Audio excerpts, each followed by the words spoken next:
I asked him, they said something about trunk or treat. And I was like, hey man, you got any more candy? He's like, yeah, I will make sure that I bring you back something or whatever's left over. He never showed up. And I was sitting thinking about that the other night. In fact, it might have been last night. It's like, dog, I wanted some candy. You have to be able to notice the little small thing. Because, man, you know what? It's seldom we get big things. Most times it's little small things, you know? Well, that's what counts, right? The small things. And you bring up a great topic. I love going down rabbit holes on every topic. So that guy may have meant well, and he just screwed up. Right. Or he might have been full of crap. You know, where people say, "Yeah, I got you, dog. I'll bring that," and then they didn't. I'm going to go write it down because I care about you, Mike. I'm going to be like, "All right, Mike, so I'm going to go make a note. I still may forget next week, but I'm going to write it down, not pat myself on the back." Because if somebody in here asks for something, and I'm gonna, I'll bring candy next week. It's Halloween. This I just brought in because nobody came to our house. I was gone anyway. But it's a good point. If you really care, then show it, right? Right. If you guys said to me, "Yo, Halloween's next week, Joel, bring candy," I'd be like, "All right, cool. If you're being serious, I'll bring some candy." Those little things matter. Anyway, so we need to write things down. We were talking about LDIs before you got in here. I wanted to. There's only a few of us here, but I still wanted to talk about it. So what does LDI stand for here? Leadership Development. I'm sorry. Intern? Intern. I'm guessing. I think it's that too. All right, so that's the cats that have graduated, right? Or are they in phase 4?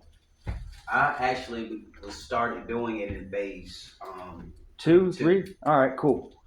So, yeah. And then if you get to phase 4 here, which probably, what's the percentage of cats that make it to phase 4?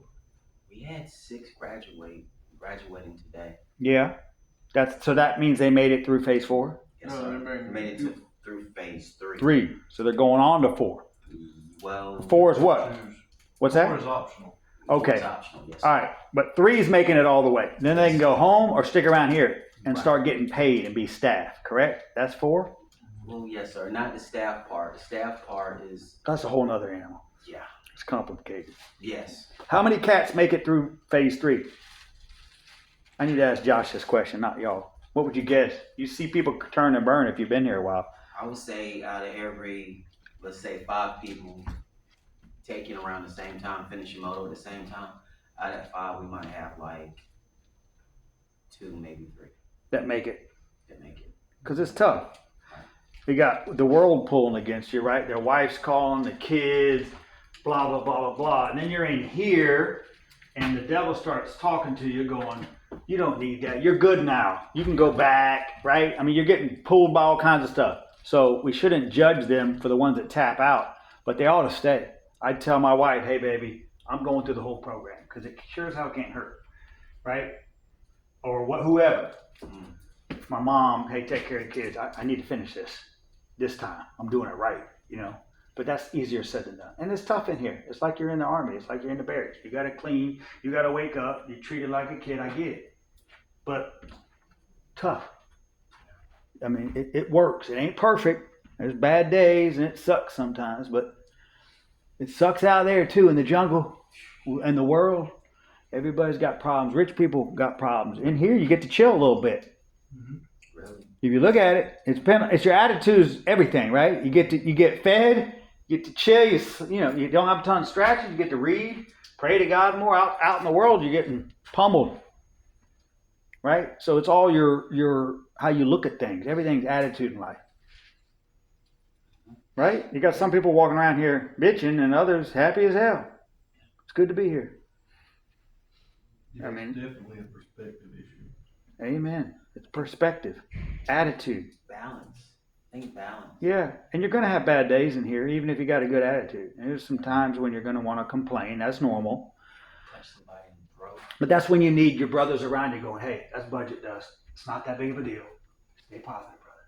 Instead of going, "Yeah." We don't want to be that cat that goes, "Yeah, this is us.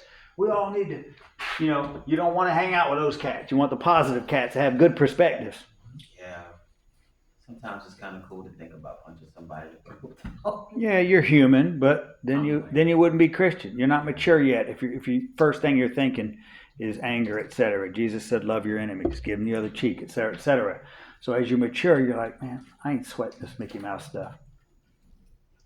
It's all good. Pray for him. Alright. Punch Sam in the throat. Punch Sam in the throat, you said? I want to punch Sam in the throat. Sam's that dude. I just want to see y'all fight. No, we ain't fighting. All right, don't listen to him. I'm not listening to him. All right, so I don't need to ask about F and G's. All y'all seen me before, blah, blah, blah. Let's start with prayer. Somebody open us up in prayer, please. Well, who pray? No, you pray. Any idiot can do it. Come on. If you ain't done it in a while, do it. Father, thank you for gathering us in this building. Another chance for fellowship to sit amongst the brethren and the leader just came in. Father, I ask that you will make us receptive and understanding of one another and what's being taught. In Yeshua's name I pray. Amen. Amen. All right. Nah, I'm not going to read all that. We talked about MOTO. So define MOTO, what it stands for. Motivation. Motivation. That's phase 1 or 0. It's not even phase 1, right? Yeah, that's 0. It's like when you first decide to come here on your own free will, either for the wrong reasons, like this is going to look good on my court case, or for the right reasons. Either way, you go to MOTO. Where's MOTO? Across the street. Yes, sir. How long is that? 6 6 weeks. weeks. 6 weeks. Yes, sir. 5 hours a day. 5 hours a day. But you're living here, you're just going across the street. Yes, Go sir. there at 10 and get back at 3. And So you're not out working, You're kind of like detoxing, getting your mind right, getting in the groove before you come here. Yeah, they're the kids. but also They're the what? The kids. kids. They're the kids? Kids get back from school at 3. You call them the kids? Yeah. That's messed up. It's supposed to be Kids are back. Gotta love it. that first tea place, I think they're gonna make it what Moto Track is gonna be at now. Separate?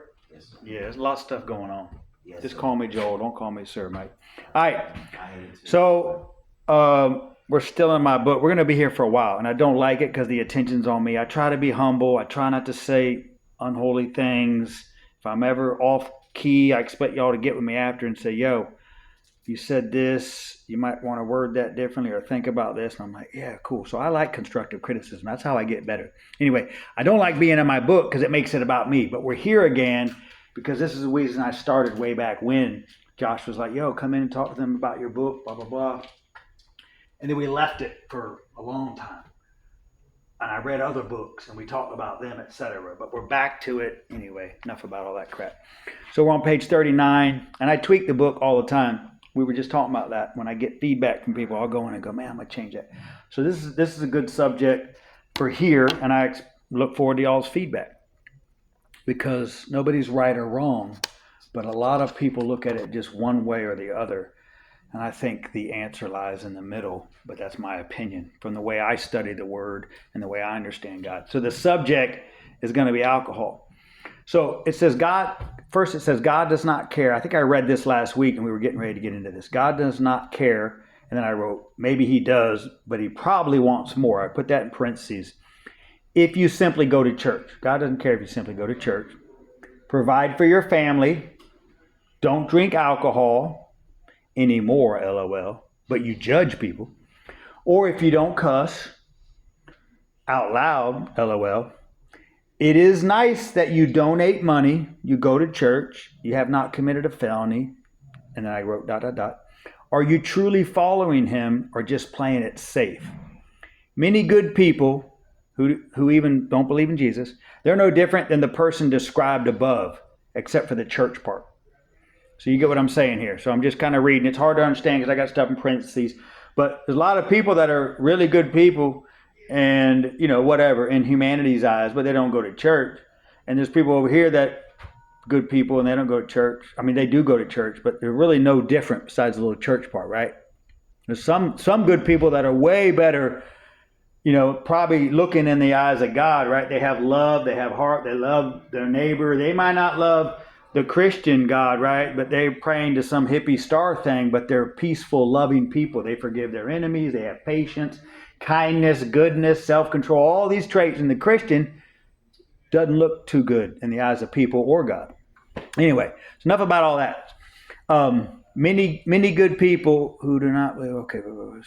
I heard Francis Chan speak on this topic and I agree with him. Are we truly following Jesus? Question mark. Are you going to die and say something like, I was a good husband, my kids are Christian, I didn't cause any harm at work or on the golf course, I didn't cuss, I didn't drink, I didn't cheat on my wife, blah, blah, blah. Good for you, but did you mostly look after your own interest or actually serve him? Meaning God. Life is easy, and I put in parentheses, boring, if you mostly stay behind your white picket fence and hide in your foxhole. I am not knocking living a pure life, by the way. Good, clean living. I'm just saying that Jesus knows our hearts, and lots of nice guys are lost. Any thoughts on this before I jump in?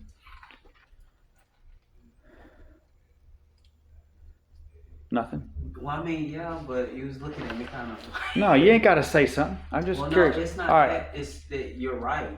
You're right. We see it a lot here. It's everywhere, man. All right. So I'm talking about the guy who's sitting up, right, looking down on people that he thinks are sinning. And we all do it, whether you want to admit it or not. Right? I'm better than him. We all judge a little bit. We all, blah, blah, blah. Anyway, but he's sitting there going, oh, look at those guys. They're all meeting up at the bar to have a beer. I don't drink anymore, and that's a sin. That's where I'm going with this. In reference to the above mention on alcohol, a donut, which I enjoy them occasionally because I also love the gluttony sin. LOL. That's what it says in the book here. It's worse for you than a glass of wine or beer, in my opinion, and many doctors would agree. They don't talk about gluttony, do they, much? From the pulpit, but they're always talking about, right, Stubborn Baptist churches, alcohol, abortion, all these other sins, right? Anyway, all right, I'm not saying alcohol is good for you, by the way. I'm saying it should not be demonized. Food is a huge anxiety/depression drug that is abused more than alcohol. Again, it's just my opinion. Hospitals are full of patients with health issues from bad food and drinks, more than alcohol. Unhealthy eating and sugar drinks kill way more people than alcohol. I'm obviously referring to health issues that lead to death over time. Do some research if you do not believe me, and when you are done, start pointing more fingers at gluttons and sloths, etc., etc.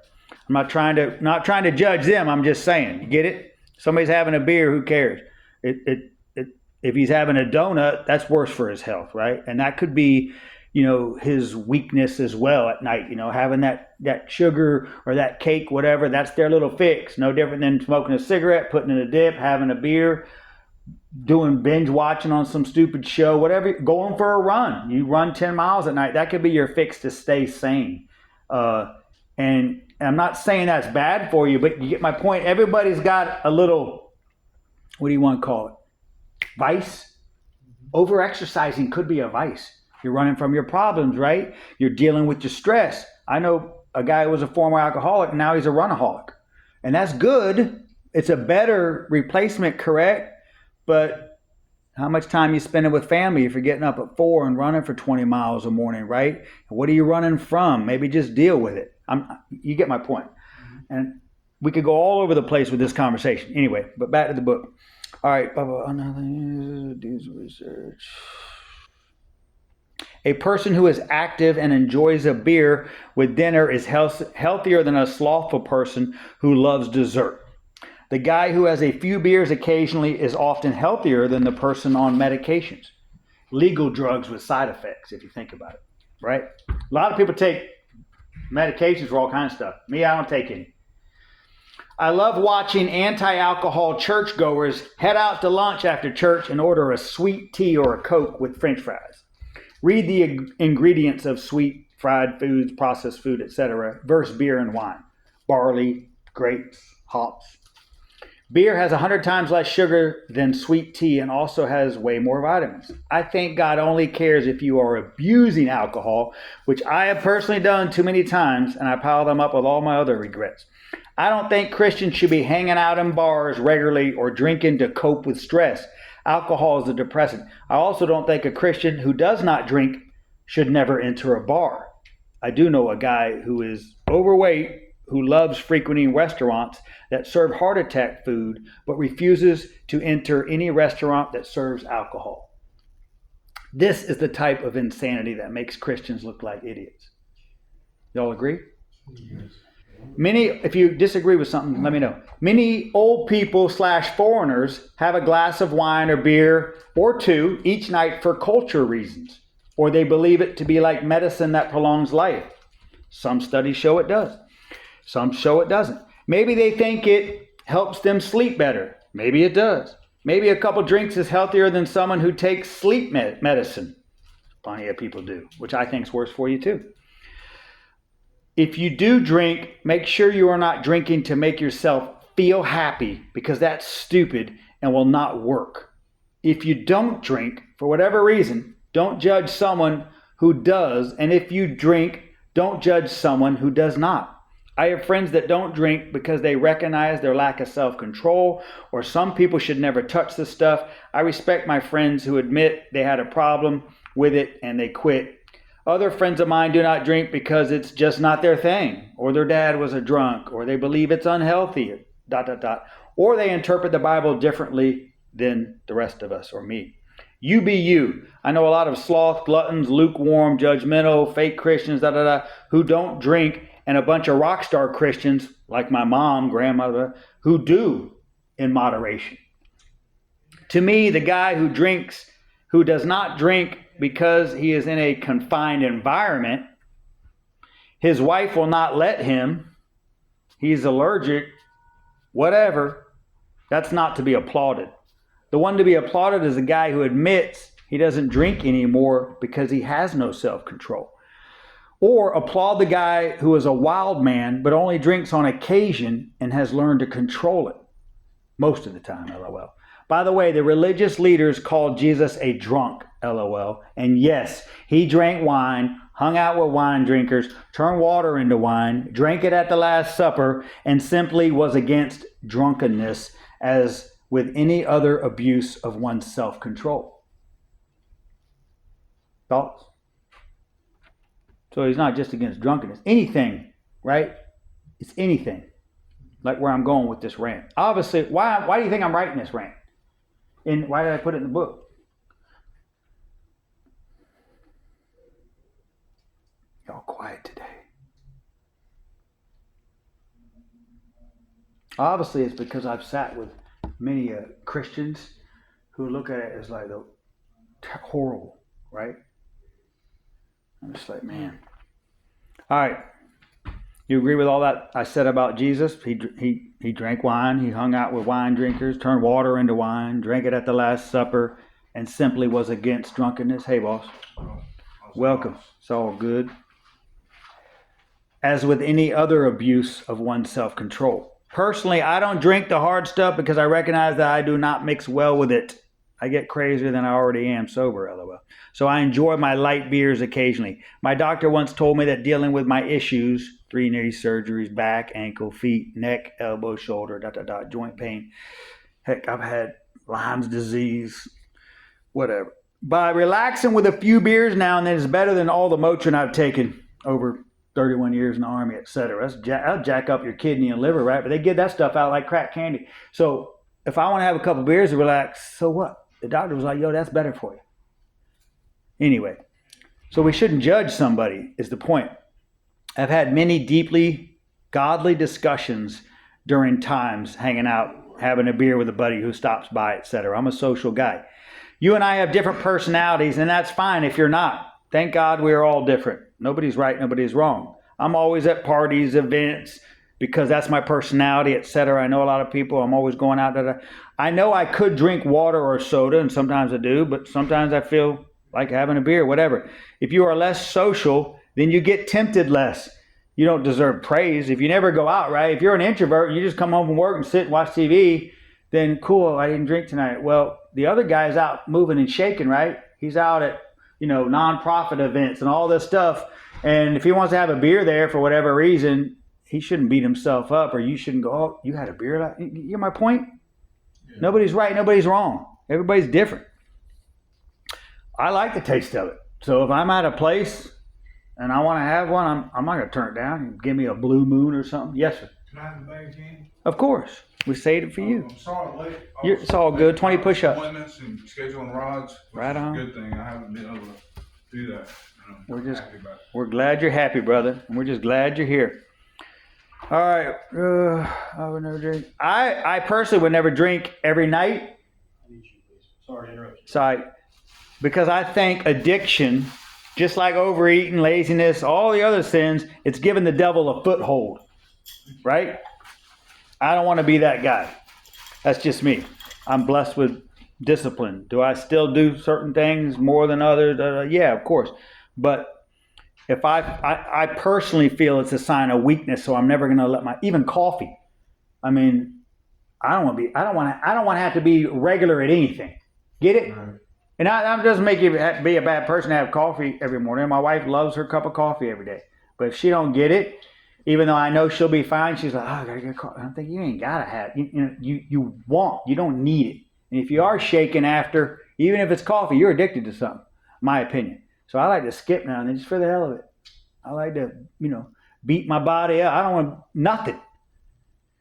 Anyway, you get it. Doesn't make me better than anybody else. I'm just saying I'm stubborn like that. If alcohol ever hurt my walk with Christ, made others stumble, hurt my family, which probably has all this stuff at some point. There's times where I didn't cut back as much at this place or that place, whatever. Anyway, then I would quit though if it was really doing something bad, like many of my friends have done. I personally love the taste of beer, and I'm unashamed of that. I was at a private Christian men's retreat, and one of my friends, this is good. One of my friends, who was a Baptist pastor of over 40 years, still talk to him all the time. He opened a beer after church. We were at lunch at some cat's house. So it was like he brought in a bunch of dudes that he's been mentoring for years, and we had our own like Christian retreat. He made us all, give a PowerPoint on a subject that we're passionate about.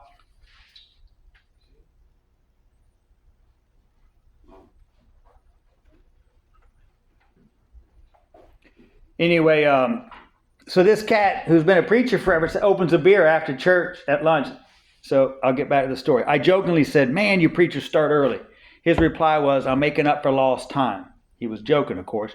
And I was surprised because in the 10 years that I had been hanging out with him as close friends and one of my spiritual mentors, etc., I always knew him to enjoy a few beers now and then. So I asked, really, there was a time when you never drank? He said, yes. And that was for a few decades. He was told by his senior pastors that it was wrong. And I asked what changed. He said, I read the Bible. That's deep.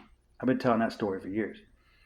Obviously, he's joking around, but it's true. I said, that's a deep response that you can chew on about everything in life.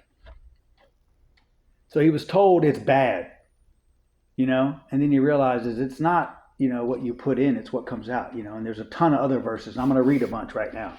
And it's not that having a beer or two now and then is bad, but that's what he was told because he was in Baptist religion, etc. And I'm not bashing Baptists. I love them. I was raised that way. I got friends. Anyway, all right, where am I? Isaiah 62:9. Nor will foreigners drink your new wine for which you have labored. Drink it in the courts of my sanctuary. Proverbs 31:6-7. Give strong drink to those who are perishing, and wine to those in bitter distress. Let them drink and forget their poverty, and remember their misery no more. Isaiah 25:6. On this mountain the Lord Almighty will prepare a feast of rich food for all the peoples, a banquet of aged wine, the best of meats and the finest of wines. 2 Chronicles 32:28. Fill storehouses also for the produce of grain, wine, and oil. 1 Samuel 1:24. Now when she had weaned him, she took him up with her with a 3-year-old bull, some flour, and a jug of wine. Numbers 15:5. You shall prepare wine for the drink offering. Ecclesiastes 9:7. Go, eat your food with gladness and drink your wine with a joyful heart, for God has already approved of what you do. Proverbs 23:20. Do not join those who drink too much wine. Philippians 4:5, let your moderation be known unto all men. 1 Timothy 3:8, in the same way deacons are to be worthy of respect, sincere, not indulging in much wine. 1 Timothy 3:2-3. Now the overseer is to be above reproach, faithful to his wife, temperate, self-controlled, respectable, hospitable, able to teach, and not given in to drunkenness. 1 Timothy 5:23. Drink no longer water, but use a little wine for thy stomach's sake and thine often infirmities. Deuteronomy 14:26. And you shall spend that money for whatever your heart's desires, for oxen or sheep or wine or similar drink. Psalm 104:15. And wine that maketh glad the heart. Deuteronomy 33:28. Jacob will dwell secure in a land of grain and new wine where the heavens drop dew. Genesis 27:37. I have guaranteed him an abundance of grain and wine. Numbers 6:20. After that, the Nazirite may drink wine. Corinthians 10:31. So whatever you eat or drink or whatever you do, do it all for the glory of God. There are plenty more verses that do not paint alcohol as unchristian. Thoughts on all those verses? Now, obviously, some of that doesn't mean we should be drinking and it's cool to drink. That's just saying certain times, certain places, certain people, it's okay. We shouldn't just be wrapped around the axle over it. God cares about us, our hearts, right? Are we truly following him? He's not worried about this Mickey Mouse stuff of a cat having a beer. If he likes a beer, let him have a beer. If he wants to have a couple and catch a little buzz, so what? Is he getting drunk? Is he doing any harm to anybody? Get it? But people get wrapped around the axle of it. I'm not promoting it. I'm just saying, don't get wrapped around the axle. Whatever it is. I've read in different places, well, in Proverbs a lot of talks about drunkenness, like just being wiped out. And Second Thessalonians or First Thessalonians 1, I know in chapter 5, it's like be of the day, be of sober, and the breastplate of righteousness. Yeah. Helmet of salvation on that. But then I've also read where it's talking about the brokenhearted and the afflicted, elder or somebody about to pass on maybe, or to give them strong drink. Yeah. I mean, it talks about a lot of things. It's always the audience, who's the message for, who's giving the message, why are they giving it, etc. But I think we all can agree in the Old Testament and the New Testament, it doesn't say if you have a beer or a glass of wine or whatever, a Mai Tai, if you're a lady on vacation or whatever with an umbrella in it, that you're a sinner. That's the point. But there are stubborn people out there who are legalists who judge. I will never go into a bar. I will never do this. I will never let this. Okay, cool. That's not for you, but don't be judging anybody else, right? Like I said in here, I've had a lot of great conversations about God and country with dudes, veteran dudes, hanging out, having a beer with somebody, or meeting somebody. And I could have water. Sometimes I don't drink. But if I want to have a beer, who cares? Anyway. It's a fascinating subject, and every vice, if you will, is different, right? Drugs is a little bit different. I think some people would say, oh, well, I only do this now and then. Okay, well, cool. That's not having a beer. That's a little different, Anyway, all right, there are plenty more verses, blah, blah, blah. That all said, yes, there are verses that mention drinking in a bad light. I have studied this topic thoroughly with many men smarter in biblical knowledge than me, and most agree with the above verses easily winning the argument, along with common sense and basic Jesus understanding. I have many friends, acquaintances who reach out to me and chat about life issues over a beer because they want to have a few while venting, so they're going to call me. So be it. These guys would probably not reach out to a Christian who did not drink and would end up at the bar instead getting bad advice. Now, I'm not saying the guy who doesn't drink is never going to get a call from a dude, but he's going to call me because he knows I can relate. He just wants to have a beer or something. So that's my ministry, those cats. His ministry might be somebody else's. But you want to have a Christian like me around, and I'm not saying a bad Christian, otherwise he's going to wind up at the bar. He wants to have a damn beer, he's going to have a beer. So he's going to call me because he knows I ain't going to judge him. Get it? Now, if he wants to hit a meth, don't call me, There ain't going to be no probably wise cat out there who's tracking like a hound dog and following Jesus and who's learned from his mistakes doing meth so he can reach people. You know what I'm saying? I'm just saying. You get my point. That was my, I'm being facetious but serious. All right. There are other friends. Okay, so if he went to a bar, then he's going to get bad advice. There are other friends of mine who help men who reach out to them maybe because they no longer drink or they go to AA. We each have our own market, kind of being silly with that term, of disciple making. So that's good that there's former people that did drugs or alcohol that no longer do it, and they make it known, right? Because they're being vulnerable. They're swallowing their pride. And then that's the cat they're going to call if he does have a problem with alcohol, right? They're not going to call me because I can't relate. They're going to call you or you or you. Get it? So that's good too. So if you ever had a problem in life, you struggled with it as a Christian, now you're supposed to use that to help others. You should say, yo, I did this. I screwed up. Let me tell you about it. And you make it known wherever you go. I got friends that will come and meet us when we're all meeting for beer, soda, whatever. A lot of them don't drink anymore. They proudly say, I was an alcoholic. I quit.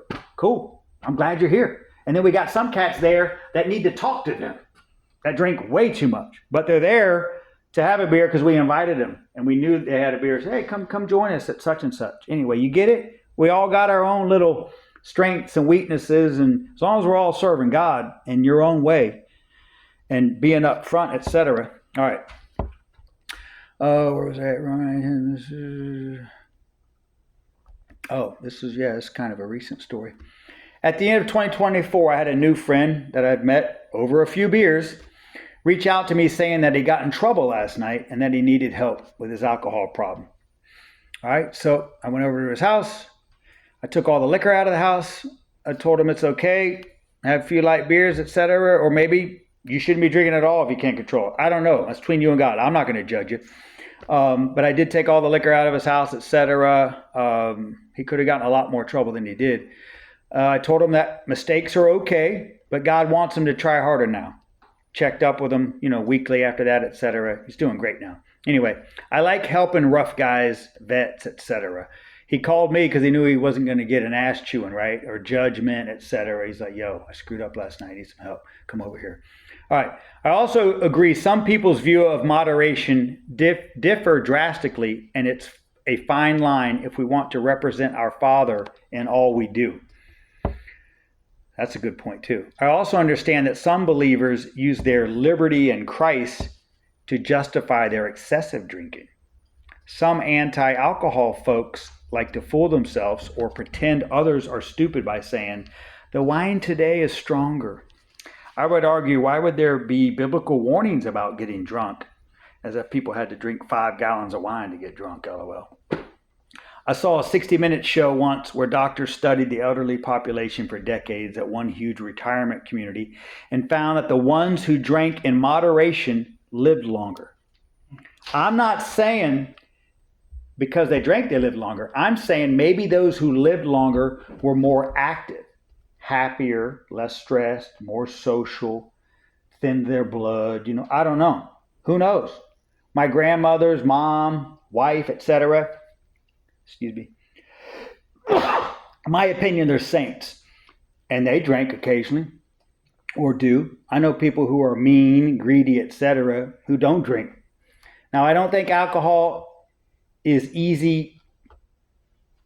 I do think alcohol is easy to abuse and should be avoided by people with low discipline. I also think it's way worse.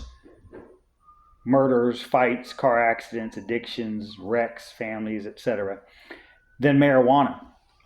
Dope smokers are usually only hurting themselves, health-wise. No, I don't smoke because I don't like the sleepy feeling. That said, I don't judge those who do. I just hope that they don't let it control them and hurt their walk with God, marriage, kids, etc., just like alcohol. I also think God created it for a reason, like helping people with cancer, sleep issues, eye problems, etc. Probably better for you than lots of legal drugs and medicines. I must end with, there are way more important things to discuss when it comes to Christ followers and lost souls. Legalism is what the devil uses to sidetrack us. Thoughts?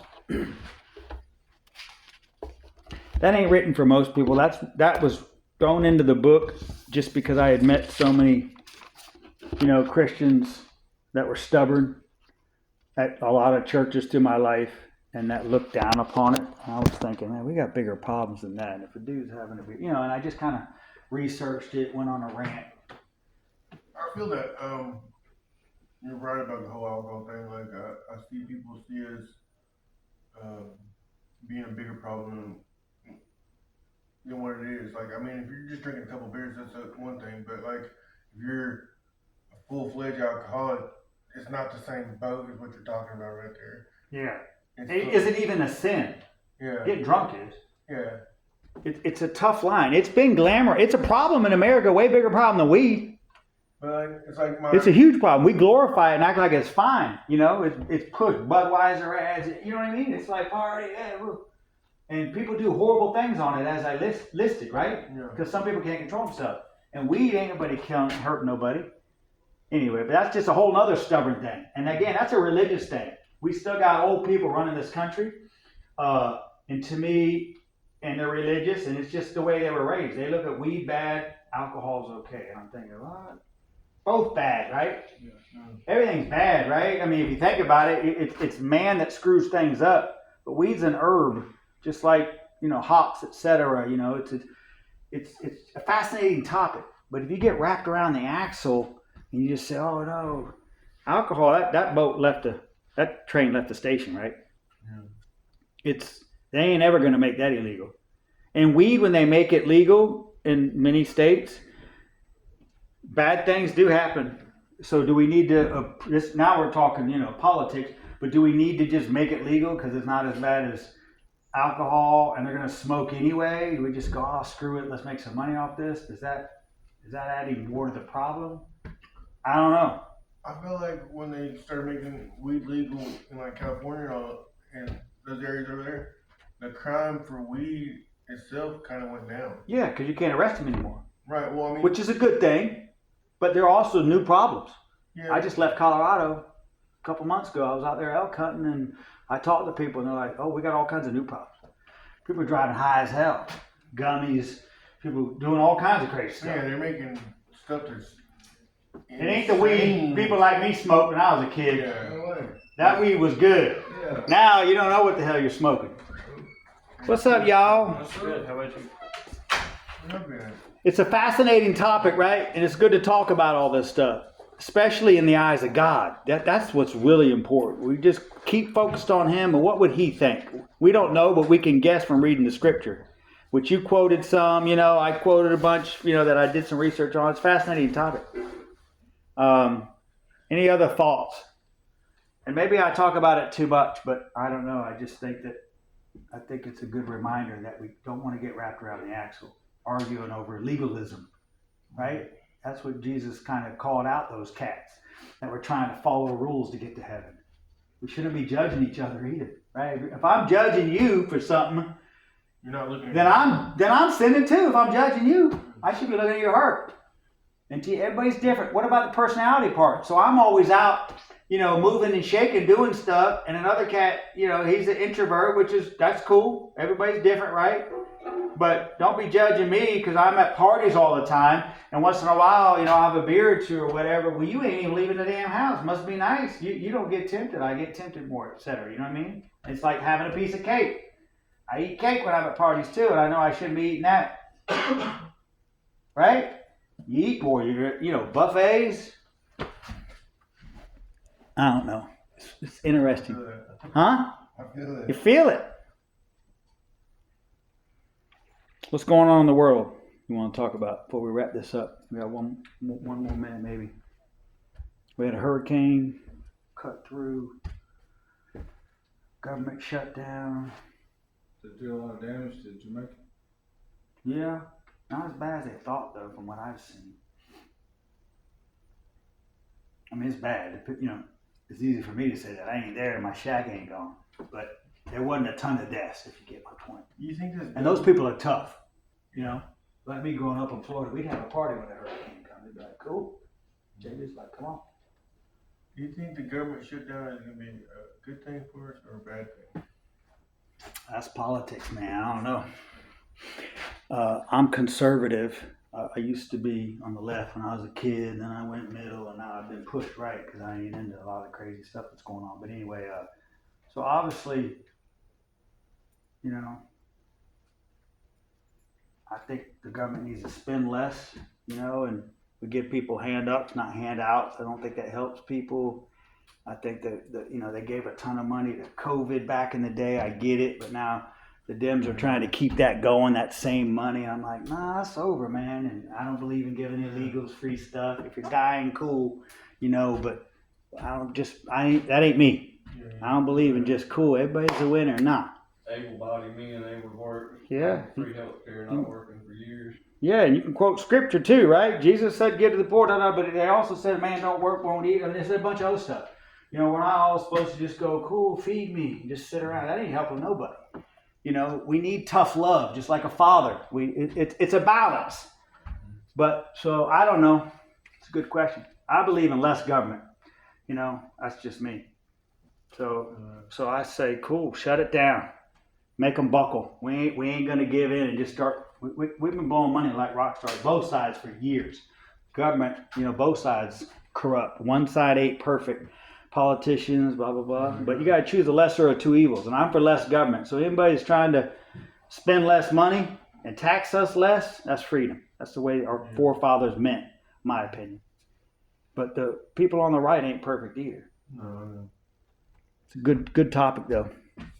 All right, any prayer requests today?